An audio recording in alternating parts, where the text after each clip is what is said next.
Assalamualaikum warahmatullahi wabarakatuh. Berjumpa kembali dengan sore hari ini yang sangat cerah dengan aku dan Mbah Surojo. Waalaikumsalam. Halo, apa kabar? Nah, ini mau bareng kerjanya apa, Mbah? Mau ngerjani kae apa ikra wis tak lagi. Wis dadi ikrake. Terus iki ana wong njaluk widik meneh, aku ngerjani widik iki mau urung rampung tapi. Oh, urung rampung. Lha iki sing cilik lho, Mbah iki. Iya iki njaluk sing cilik, nek wingi kan sing gedhe kae. Iki njaluk sing cilik man supayane apa jenengane dijunjung dhewe kuat. Kuat, iya.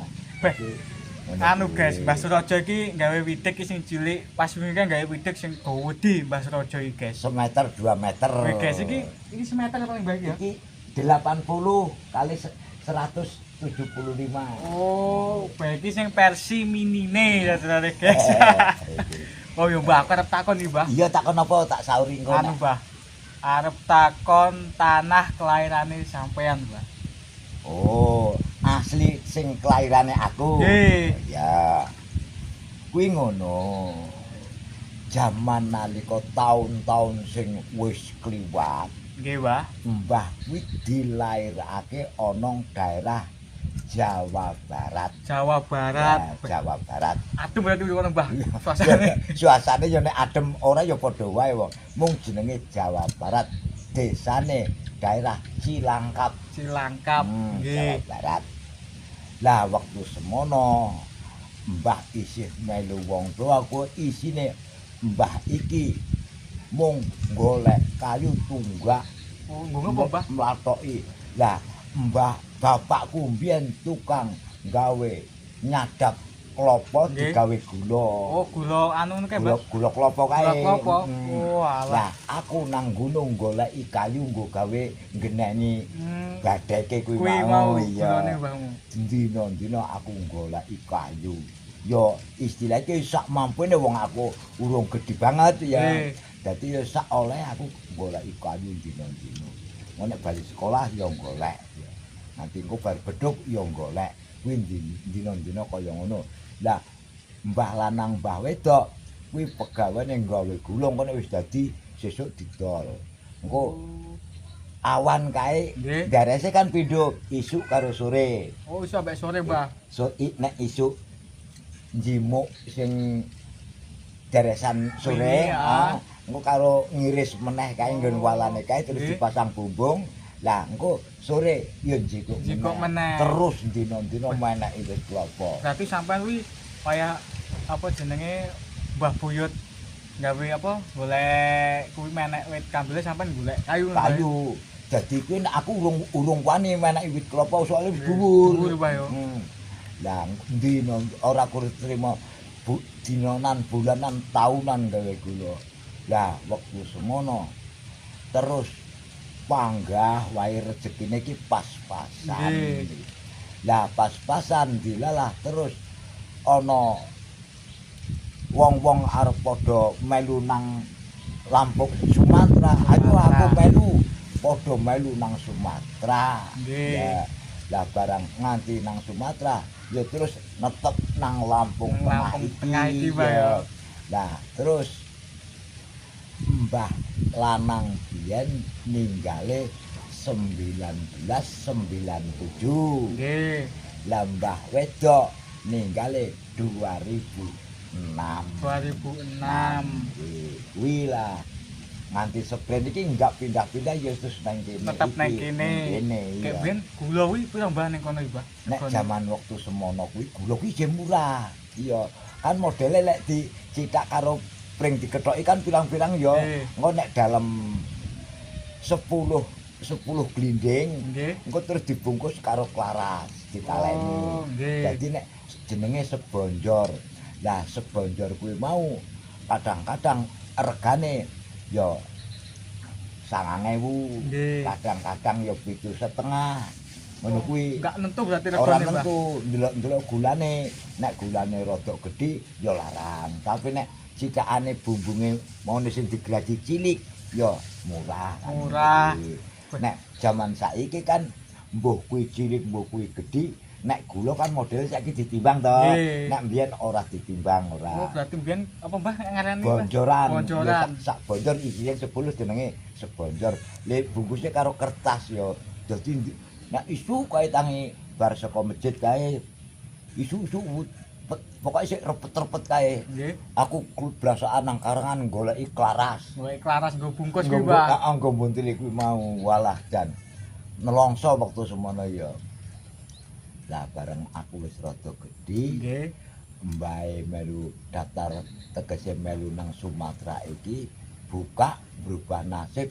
Ya kuwi terus nganti sprene iki wis. Tapi nek kene ngono Mbah, sepet gaweni gula barang napa mboten? Ora, nang kene ora bareng wis nang kene hitungane mbah lanang tuku nang sawah nang telung prapatan kae ya kuwi terus nyambut gawe terus sak terus we Tani. tani Mbah. terus Tekane sprene Sprene. ngono guys. Jadi Mbah Surojo mbiyen asale saka Jawa Barat. daerah Banjar Patoman. Kayaknya kono adem gak Mbah suasanane? Yo adem ngomong barang kiwa tengen ngarep mburi gunung. Wah, Gunung. pengen ah dadi. Tapi gunung kuwi mau dudu gunung sing gelem jedor Jedor udu udu. ya kaya Gunung Sangkur barang kuwi sing gelem jedor kan Gunung Krakatau, Nggih. Gunung Slamet, Slamet, kuwi gelem jedor kuwi Merapi. ora ya Gunung Merapi kuwi. Kayak ning kono kaline anu Mbah yo. Terone mata aire kuwi ning kono sumur. Sumur apa saka anu mata air? Nek saka soal gunung? sumur Nggih. iku ya biasa-biasa wae ora jero ki ora. Nggih. Sebabe apa? Sebabe nang kono kuwi mau ana sing jenenge Citandu, Kali Citandu kuwi mau aneng bendungane digo gawe waduk kanggo ngecor sawah-sawah ngono kuwi. nggih. Daerah pesawan Nggih. ngono iki. Dadi ki walaupun nang gunung tapi ora masalah banyu ki ora kekurangan Nggak ngono lho. kekurangan, Mbak, Iya. ya? Dadi isih biasa lancar sebab ana irigasi kuwi mau. Berarti sumber mata air iki langsung saka gunung Iya Mbah, ya? saka Kali Citandu.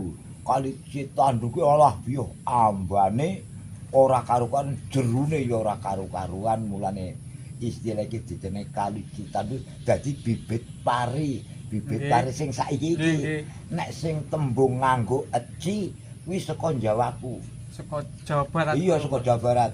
Padahal Ciliwung, Nggih. Cipute, Cipute. Cistadani. Nggih. Kae terus eneng kae meneh pari apa kae jenengane Dempo kae Nggih. iki saka kono. Saka iki. kono kabeh, Mbak. Kabeh iya. Anu ling ngolah gawe bibit iki saka kono ya ngono kuwi. Bibitan saka Jawa Barat iya. Tapi asli bibit saka kono. Saka Mbak. kono iya. Berjen. Lah terus nang kono nang kene eneng wong nandur. Dadi padha aku tak ngijoli melu nandur parimu. Sing akeh kan ngono kuwi. Nggih. Ngono kuwi nganti seprene. Nganti seprene. Nah, begitulah guys ceritanya Oh. Mbah Surojo. Nah. Tanah kelahiran itu di Jawa Barat sana, guys. Asli Jawa Barat. Asli Jawa Barat. Jadi Mbah Surojo ini bisa ngomong Sunda sakit Mbah ya? Ya itu udah bisa orang Jawa na Sunda artinya. Niki kaya ngaten niku. Tapi ya akeh sing wis lali sebab nang kene omongane awake dhewe ngene iki Nggih. dadi sing bangsane sing bangsane asli niki ya siji loro isih kelingan. Nggih. Cuman kan sing kanggo hariane kan ya ngomongnya ya biasa kaya awake dhewe. Nggih, basa Jawa. Iya. Jadi, Wong jane asline bedane iki kur A karo O jane. oh beda nih Mbah ya? Bedane. Lah nek cara wong Jawa mangga dahar. Monggo dahar kan ya. Nggih, Lah nek ah. wong Sunda mangga dahar. Lho kan padha wae. Padha wae asin Mbah ya bahasane. Parantos gaduh putra seberapa iki? Sampun gadah putra pinten? Lho kan Oh, jane padha wae nggih. jane ya ngono kuwi. Dadi bedane kur A karo O jane iki. Oh, berarti nek Jawa kan oh nggih Mbah Ya ya? O. Monggo lho, monggo. Nggih. Nah, mangga.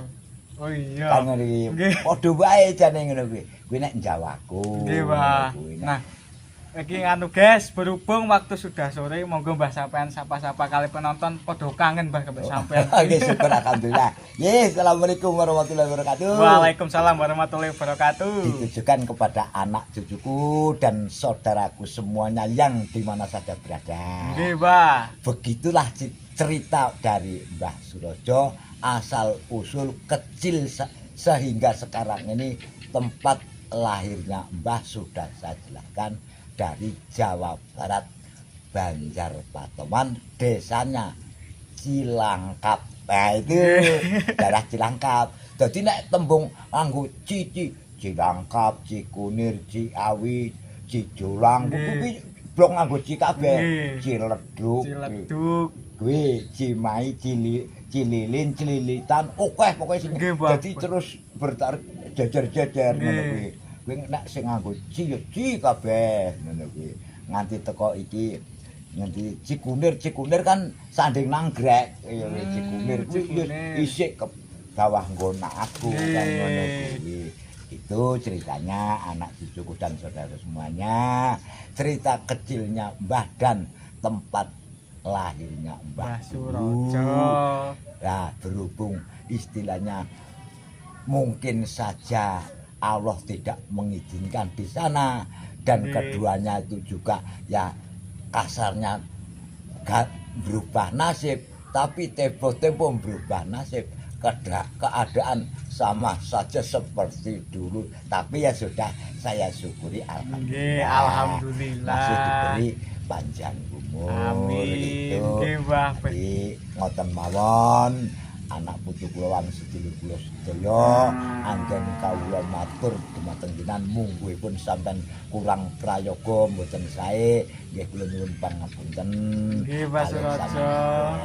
Nggih kaping pindhone muga-muga sampean padha dosami damai, muga-muga kathah rezekine. Amin. Dijauhkan dari segala penyakit. Amin ya rabbal alamin. Klanten niki dina wektune sampun boten mengizinkan ajeng nglampahi tugas niki salat maghrib dadi cekapi semanten mawon. Kula akhiri wassalamualaikum warahmatullahi wabarakatuh. Matur suwun.